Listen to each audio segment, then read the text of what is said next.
نماز پڑھنے والے اگر نماز کی روح سے آشنا ہو جائے کہ یہ محض اوپر نیچے ہونے کی مشق نہیں ہے، بلکہ یہ اللہ کے حضور اپنی نیازمندی کا اظہار ہے، اپنی عجز کا اظہار ہے، تو پھر نماز ان کو وہ مقام دیتی ہے اور وہ شعور بخشتی ہے کہ جو بے نمازی کے نصیب میں کہاں۔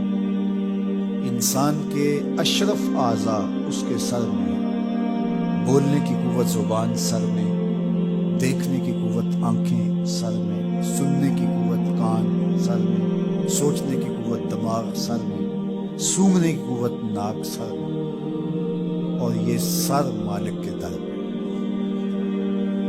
اور زبان سے اللہ کیا کہہ رہا ہے؟ سبحان ربی الاعلی، مالک تو سب سے اعلیٰ ہے۔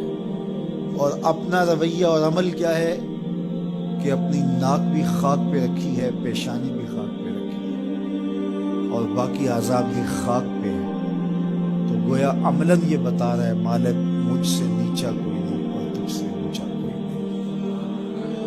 اور اگر وہ نماز کی روح سے آشنا ہو جائے تو سجدے سے سر اٹھانے سے قبل اللہ سارے اس کے بوجھ اتار دے، اس کے من میں روشنیاں کر دے۔ تو نماز بندگی کا شعور دیتی ہے، من میں چراغاں کرتی ہے۔ اللہ کے حضور جھکنے سے بندہ ایسا بندہ کامل بن جاتا ہے کہ پھر وہ کسی اور کے آگے نہیں جھکتا۔ تو اپنی اولاد کو نماز کی محبت دو، نماز کی ترغیب دو، نماز کی عادت دو اور نماز کا حکم دو، اور ان کی عادت راسخ ہو جائے، طبیعت میں پختگی کے ساتھ نماز کو اختیار کرنا ان کی طبع میں جم جائے۔ نماز ان کی طبیعت میں نظم پیدا کرے گی، ان کو نظم و ضبط کا پابند بنائے گی، اور ان کی صحت کی ضامن ہوگی، اور ان کے باطن کی طہارت کا سبب اور ذریعہ ہوگی۔ اس لیے کہا کہ اللہ کے حضور جھکنا نہ بھولنا اور نماز قائم کرنا۔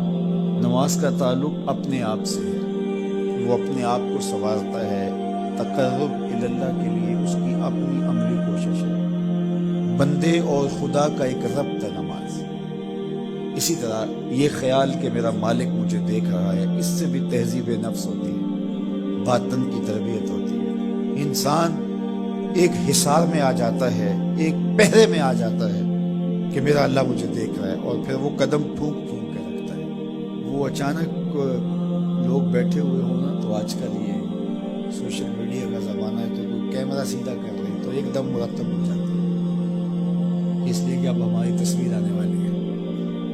یا کوئی کسی کو کہے کہ جناب آپ لائیو جا رہے ہیں، تو بالکل اپنی حرکات سکنات منظم کر لیتے ہیں، کپڑے سیدھے کرنے لگ جاتے ہیں، اس لیے کہ ہم لائیو جا رہے ہیں۔ وہ لائیو چاہے 5 آدمی دیکھ رہے ہوں، چاہے 10 آدمی دیکھ رہے ہوں، لیکن پھر بھی چونکہ ہم لائیو جا رہے ہیں تو اپنی حرکات سکنات مرتب کر لیں گے، منظم ہو جائیں گے۔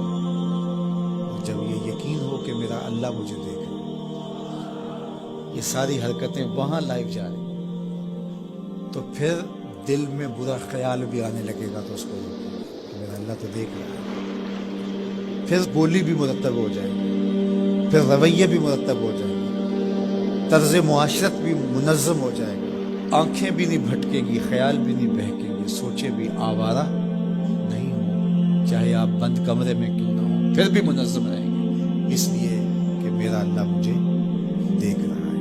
تو یہ یقین زندگی کو منظم کرتا ہے۔ تو اس کا تعلق بھی انسان کی ذات سے تھا۔ نماز سے بھی تہذیب نفس ہے، اللہ سے تقرب حاصل ہوتا ہے۔ اب کہا تو خود غرض نہ بننا کہ اپنے آپ کو سنوار لیا اور کافی ہے، نہیں، لوگوں کو بھی نیکی کہو۔ وَأْمُرْ بِالْمَعْرُوفِ وَانْهَ عَنِ الْمُنْكَرِ، لوگوں کو نیکی کا حکم دینا اور برائی سے منع کرنا لوگوں کو، یہ مومن کی زندگی ہے۔